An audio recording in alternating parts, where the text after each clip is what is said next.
माताएं हैं वो ध्यान से सुनना, आप अपने पति की बुराई अपनी माँ से मत करना।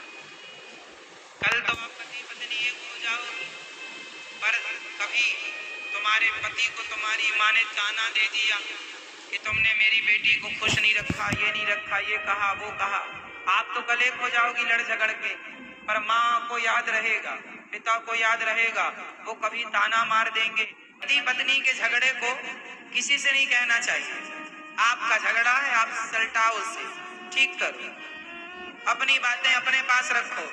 मम्मी पापा से हर बात नहीं कही जाती, जो कहने लायक है वो कहो, उचित कहो, अनुचित नहीं।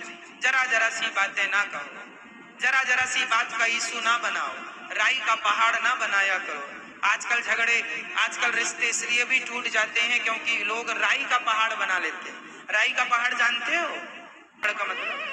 छोटी सी बात का बहुत बड़ा कर देना और उस बात को खींचते रहना। शिव का अपमान दक्ष ने किया, अपना अपमान तो माता सती सह गई, पर वो पत्नी महान होती है जो अपने अपमान को सहन कर ले पर पति के अपमान को ना बर्दाश्त करे, पति का अपमान ना हो।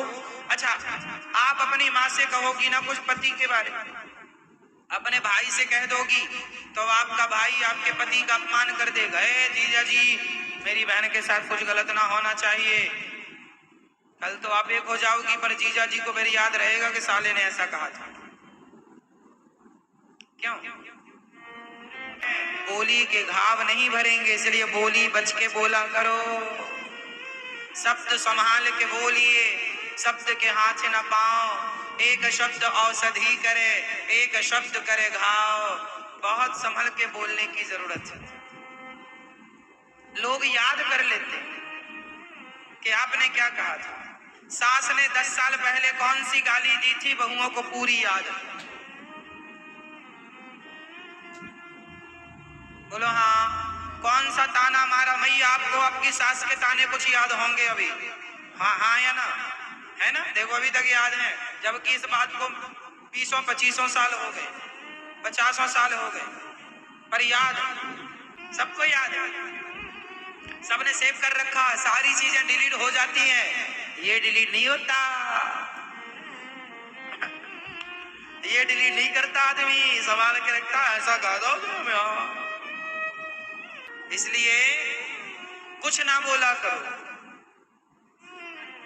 जिंदगी जितनी प्यार से गुजर जाए, जितनी अच्छे से जिंदगी चल जाए, उतनी अच्छे से चलाने का प्रयास करना चाहिए। प्यार मोहब्बत से जिंदगी जीनी चाहिए, हमें व्यर्थ के बकवास में नहीं उलझना चाहिए। क्यों मेरी माँ सही है?